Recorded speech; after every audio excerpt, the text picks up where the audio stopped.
Hi friends, welcome to our channel my tube all exam. Friends, ये Bihar police practice set 2021 के लिए special series का episode 1 है। अब आपके एग्ज़ाम के बहुत कम ही समय बचे हैं। आपका एग्ज़ाम 14 मार्च और 21 मार्च को होना तय हो गया है। तो आज से जो ये स्पेशल प्रैक्टिस सेट का एपिसोड चल रहा है, इसमें से एग्ज़ाम में 50 to 60% प्रश्न लड़ने की संभावनाएं हैं। इसलिए आज से आप लोग ये एपिसोड मिस मत कीजिएगा। चलिए शुरू करते हैं आज के इस एपिसोड को।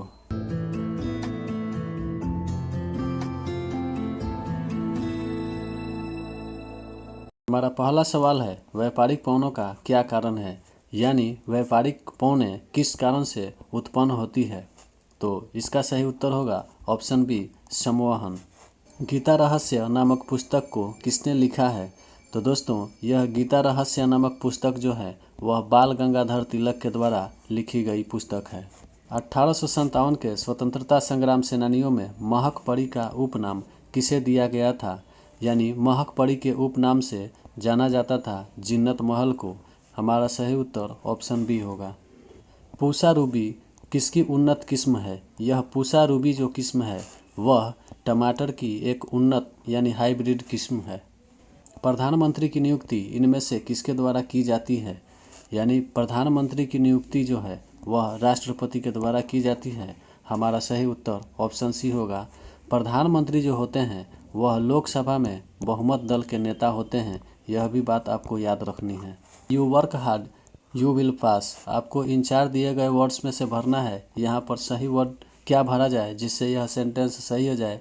तो इसका सही उत्तर हो जाएगा ऑप्शन डी, इफ़। अगर हम लोग यहाँ इफ़ भर देते हैं तब सेंटेंस बनेगा if you work hard you will success या यू विल पास, यानी कि अगर आप हार्ड वर्क करते हैं तो आप ज़रूर पास होंगे। स्वतंत्रता प्राप्ति के पश्चात भारत के सामने सबसे बड़ी चुनौती क्या थी। तो दोस्तों, स्वतंत्रता प्राप्ति के बाद भारत के सामने सबसे बड़ी समस्या थी देश की एकता व अखंडता को सुनिश्चित रखना। निम्नलिखित में से किसको विस्थापित लागत भी कहा जाता है। तो विस्थापित लागत कहा जाता है अवसर लागत को। हमारा सही उत्तर ऑप्शन बी होगा। All felt that he A cheat, यानी आपको इन 4 दिए गए वर्ड्स में से क्या यहाँ भर दिया जाए जिससे यह सेंटेंस पूरी तरह से करेक्ट हो जाए। तो इसका सही उत्तर होगा ऑप्शन सी।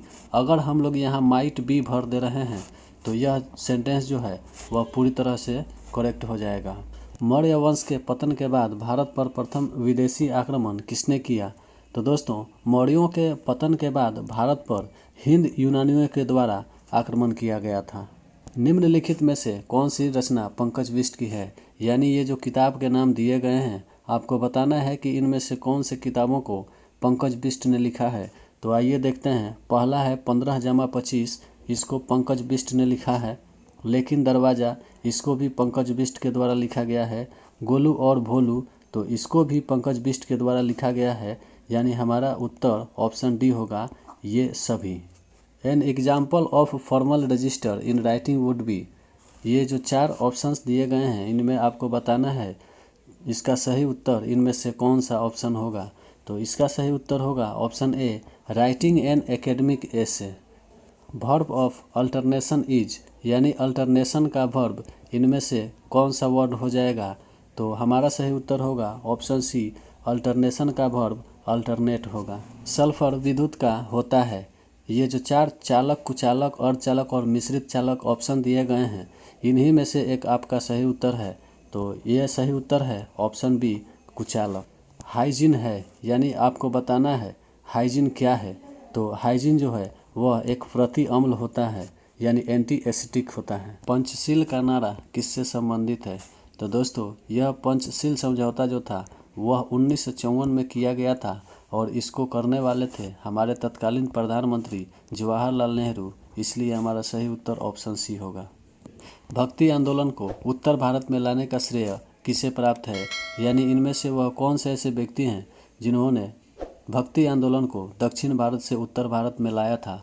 तो वो व्यक्ति हैं रामानंद। इसका सही उत्तर ऑप्शन बी होगा। हरित क्रांति का लाभकारी वरदान किस विशेष फसल के लिए है।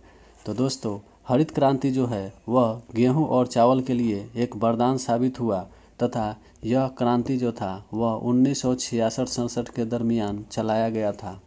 तमिल महाकाव्य शिल्पाधिकारम की रचना किसके द्वारा की गई है? तो दोस्तों इस शिल्पाधिकारम के लेखक जो हैं वह इलांगो इदिकल हैं, इसलिए इसका सही उत्तर ऑप्शन ए होगा। ऑक्सीजन का अणु प्रदर्शित करता है, यानी इनमें से कौन सा ऐसा गुण है जो ऑक्सीजन का अणु दिखाता है? तो इसका सही उत्तर हो जाएगा ऑप्शन ए, अणुचुंबकत्व का गुण जो है वह ऑक्सीजन का अणु दिखाता है। चिल्का झील कहाँ स्थित है? ये 4 राज्यों के नाम दिए गए हैं, इनमें हमारा सही उत्तर हो जाएगा ऑप्शन सी, चिल्का झील उड़ीसा में स्थित है। मलिक मोहम्मद जायसी किस काल के कवि हैं? तो दोस्तों ये वही मलिक मोहम्मद जायसी हैं जिन्होंने 12 मासा तथा पद्मावत की रचना की थी और ये भक्ति काल के कवि हैं। हमारा सही उत्तर ऑप्शन बी होगा।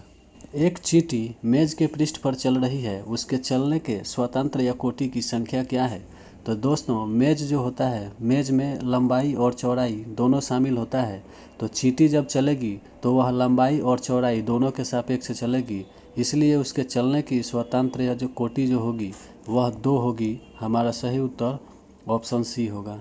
Dowry is a burning question of the day, ये जो अंडरलाइन किया हुआ शब्द है बर्निंग क्वेश्चन, आपको इन 4 दिए गए ऑप्शनों में से रिप्लेस करके इसको करेक्ट बनाना है। तो इसका सही उत्तर हो जाएगा ऑप्शन डी, ए वाइडली डिबेटेड इशू। बंगाल तथा बिहार में अस्थाई बंदोबस्त किसने लागू किया? तो दोस्तों बंगाल तथा बिहार में अस्थाई बंदोबस्त लॉर्ड कॉर्नवालिस के द्वारा लागू किया गया था। इसका सही उत्तर ऑप्शन ए होगा। बाबर ने प्रथम बार किस युद्ध में तोपखाने का उपयोग किया था? तो दोस्तों वह युद्ध था पानीपत का प्रथम युद्ध। यह युद्ध 1526 में लड़ा गया था तथा इसमें हारने वाले व्यक्ति जो थे वह थे इब्राहिम लोदी, और इस युद्ध में इब्राहिम लोदी की मृत्यु हो गई थी, यानी बाबर ने उनकी हत्या कर दी थी। तो एक प्रश्न यहाँ से ये भी बनता है कि दिल्ली सल्तनत का वह कौन सा शासक था जिसकी मृत्यु युद्ध स्थल में हुई थी? तो उसका सही उत्तर आपको याद रखना होगा, वह शासक इब्राहिम लोदी था। न्याय की सुव्यवस्था राज्य का प्राण है, जिसके अभाव में राजा जीवित नहीं रह सकता है। यह कथन किसका है? तो दोस्तों इस स्टेटमेंट को कौटिल्य के द्वारा दिया गया है। कौटिल्य के अन्य 2 नाम भी हैं, जिसमें विष्णुगुप्त तथा दूसरा नाम चाणक्य है।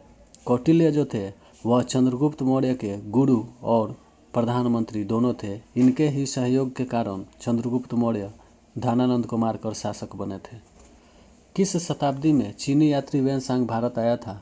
तो दोस्तों यह वेनसांग जो था वह हर्षवर्धन के शासनकाल में भारत में आया था तथा वह समय चल रहा था 7वीं शताब्दी, इसलिए इसका सही उत्तर ऑप्शन सी होगा। सबसे नवीन वेद कौन सा है? यानी आपको ये बताना है कि सबसे बाद में किस वेद को लिखा गया है, तो वह वेद होगा अथर्ववेद। यही सबसे नवीन वेद भी होगा। अगर सबसे पुराने वेद की बात की जाए तो वह होगा ऋग्वेद, क्योंकि इसकी रचना सर्वप्रथम हुई थी। The verb from the noun hand is, यानी आपको बताना है हैंड से बनने वाला वर्ब इन 4 में से कौन होगा? तो इसका सही उत्तर होगा ऑप्शन सी, हैंडल। यह हैंडल जो है वह हैंड का ही वर्ब है। A hard nut to crack, यह एक तरह का फ्रेज दिया हुआ है। आपको इन 4 सेंटेंस में से बताना है कि कौन सा सेंटेंस इस फ्रेज को पूरी तरह से संतुष्ट करता है। तो इसका सही उत्तर हो जाएगा option B, a difficult problem to solve, यानी एक ऐसी समस्या जिसको सॉल्व करना कठिन है।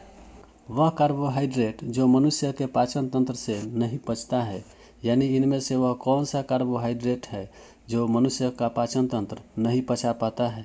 तो इसका सही उत्तर होगा ऑप्शन बी, वह कार्बोहाइड्रेट सेल्यूलोज है। एक क्यूरी निम्न तत्व के 1 ग्राम की सक्रियता है, यानी यह क्यूरी जो है वह इनमें से कौन से तत्व की सक्रियता है? तो इसका सही उत्तर हो जाएगा ऑप्शन बी, रेडियम की। बुलियन बीजगणित मुख्यतः किस पर आधारित हैं? यानी यह बुलियन बीजगणित जो है वह मुख्य रूप से तर्क पर आधारित होता है। हमारा सही उत्तर ऑप्शन बी होगा। नेचीफू सुरंग किस राज्य में स्थित है? दोस्तों एक जानकारी आपको यह भी दे दें कि वर्ष 2020 में ही इस सुरंग को बनाया गया है। इसकी कुल लंबाई 14 किलोमीटर है तथा यह सुरंग जो है वह अरुणाचल प्रदेश में स्थित है। हमारा सही उत्तर ऑप्शन डी होगा, अरुणाचल प्रदेश। रबर को सल्फर के साथ गर्म करना क्या कहलाता है? तो आइए देखते हैं। जब रबर को सल्फर के साथ गर्म किया जाता है तो उसको हम लोग वल्नीकरण कहते हैं। हमारा सही उत्तर ऑप्शन बी होगा। जैविक कृषि के लाभ हैं। ये जो 4 ऑप्शन दिए गए हैं, आपको बताना है कि जैविक कृषि के लाभ इनमें कौन कौन से हैं। तो आइए देखते हैं। पहला है पर्यावरण को स्वच्छ रखना, तो यह बिल्कुल करेक्ट है। जैविक कृषि से पर्यावरण प्रदूषित नहीं होते हैं। दूसरा है दीर्घकालीन स्थिर उत्पादन, यह भी सत्य है। और तीसरा ऑप्शन है जैविक खादों का कृषि में उपयोग, तो जैविक कृषि में जैविक खादों का ही उपयोग किया जाता है, इसलिए इसका सही उत्तर ऑप्शन डी होगा, उपरोक्त सभी। निम्न में से कौन जल प्रदूषण के बिंदु स्रोत हैं? तो इसका सबसे सटीक उत्तर होगा ऑप्शन ए, कारखाने। कारखाने से निकलने वाले ही मल जल जो होते हैं वह जल प्रदूषण के प्रमुख कारण बनते हैं। यदि द्रव्य ठोस सतह को गीला ना करे तो स्पर्श कोण, यानी आपको बताना है कि इनमें से कौन सा बनेगा। तो इसका सही उत्तर हो जाएगा ऑप्शन ए, अधिक कोण होगा। आई हैव चीज ऑन माई सैंडविच। ये जो 4 ऑप्शन दिए गए हैं इनमें से ही एक सुटेबल वर्ड आपको यहाँ भरना है। तो अगर हम लोग यहाँ पर कुड भर दे रहे हैं तो यह सेंटेंस बन जाएगा कुड आई हैव चीज ऑन माई सैंडविच, और इस प्रकार यह करेक्ट सेंटेंस हो जाएगा। तो इसका सही उत्तर ऑप्शन बी होगा। राज्यों के शासन का वास्तविक अध्यक्ष कौन होता है? तो दोस्तों, राज्यों के शासन का वास्तविक अध्यक्ष मुख्यमंत्री होता है। हालांकि राज्यों के प्रशासन संबंधी सारे कार्य जो हैं वह राज्यपाल के नाम से किए जाते हैं, लेकिन इस प्रश्न के लिए हमारा सही उत्तर ऑप्शन ए होगा, मुख्यमंत्री। विद्यापति किस भाषा के सर्वोपरि कवि थे? तो विद्यापति जो थे यह मैथिली भाषा के एक सर्वोपरि कवि माने जाते हैं। सेवा सदन, प्रेमाश्रम, निर्मला, गबन तथा गोदान किनकी रचना है?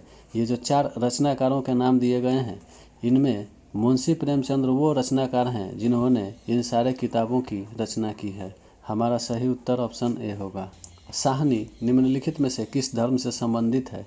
यानी ये साहनी वर्ड जो है वह किस धर्म से संबंधित है? तो इसका सही उत्तर होगा ऑप्शन ए, हिंदू धर्म से। ए वाइट एलिफेंट, तो दोस्तों यह एक तरह का फ्रेज दिया हुआ है। ये जो 4 सेंटेंस दिए गए हैं इनमें आपको बताना है कि कौन सा सेंटेंस इस फ्रेज को सही तरीके से डिनोट कर रहा है। तो इसका सही उत्तर हो जाएगा option D, A costly but useless thing, यानी कि कीमती तो है लेकिन वह बेकार चीज़ है। यही इसका सही उत्तर ऑप्शन डी होगा। चाल समय ग्राफ का ढाल क्या प्रदर्शित करता है? तो चाल समय ग्राफ का ढाल जो होता है वह त्वरण प्रदर्शित करता है। इसका सही उत्तर ऑप्शन बी होगा। बाइनरी घटाव में 0 से 1 का घटाव करने पर क्या प्राप्त होगा? तो इसका सही उत्तर होगा ऑप्शन डी, 1 प्राप्त होगा। समानता को परिभाषित किया जा सकता है। ये जो 4 ऑप्शन दिए गए हैं, आइए देखते हैं इन चारों ऑप्शनों को। पहला ऑप्शन है सभी में समानता, तो अभी हमने बाकी के 3 ऑप्शंस तो देखे ही नहीं, इसलिए अभी इसको नेगलेक्ट करके चलते हैं। दूसरा ऑप्शन दिया हुआ है भेदभाव की समाप्ति, तो समानता को भेदभाव की समाप्ति के द्वारा परिभाषित किया जा सकता है, यह सही है। तीसरा है संपत्ति की समानता, तो इसको भी दिखाया जा सकता है जब संपत्ति की समानता होगी तभी तो समानता शब्द को परिभाषित किया जा सकता है। बिना क्षमता देखे हर क्षेत्र में समानता, तो यह भी परिभाषित कर रहा है सही तरीके से कि यदि आप समान समझ रहे हैं तो बिना क्षमता देखे ही हर क्षेत्र में समानता दी जा सकती है। तो इसलिए इसका सही उत्तर जो होगा ऑप्शन ए होगा, सभी में समानता। नेपाल जाकर नारायण जी ने किसका गठन किया था? तो दोस्तों, नारायण जी जो थे वह जब नेपाल गए तो वहाँ पर उन्होंने आज़ाद दस्ता का गठन किया था। हमारा सही उत्तर ऑप्शन सी होगा। श्री गुरु ग्रंथ साहिब में किसका भजन नहीं है? ये जो 4 नाम दिए गए हैं आपको बताना है कि इनमें कौन से ऐसे व्यक्ति हैं जिनका भजन श्री गुरु ग्रंथ साहिब में शामिल नहीं किया गया है। तो आइए देखते हैं इसके ऑप्शन को। पहला है धन्ना के, तो यह सही है क्योंकि धन्ना का भजन जो है वह गुरु ग्रंथ साहिब में संकलित किया गया है। दूसरा है पीपा के, तो पीपा का नहीं किया गया है। तीसरा है रैदास का, तो रैदास का भी संकलन किया गया है। चौथा है सैन का, तो इनका भी भजन श्री गुरु ग्रंथ साहिब में शामिल किया गया है। इसलिए हमारा सही उत्तर ऑप्शन बी होगा, पीपा के भजन जो हैं वह गुरु ग्रंथ साहिब में शामिल नहीं किए गए हैं। दोस्तों, ये थे कुल 50 MCQ प्रश्नों के बहुत ही बेहतरीन कलेक्शन जो आपके आने वाले बिहार पुलिस के एग्ज़ाम के लिए बहुत ही महत्वपूर्ण साबित होंगे। यदि आप हमारे चैनल पर नए आए हैं तो चैनल को सब्सक्राइब कर लें और बेल आइकन को प्रेस कर लें ताकि इसके बाद आने वाले हर वीडियो की नोटिफिकेशन आपको मिलती रहे। मिलते हैं इसी तरह के अगले एपिसोड में। तब तक के लिए धन्यवाद। अपना ख्याल रखें और लगातार प्रैक्टिस देते रहें क्योंकि आपके एग्ज़ाम के समय अब बहुत कम ही दिन बचे हैं, इसलिए पूरे जी जान लगा कर लग जाएं। धन्यवाद।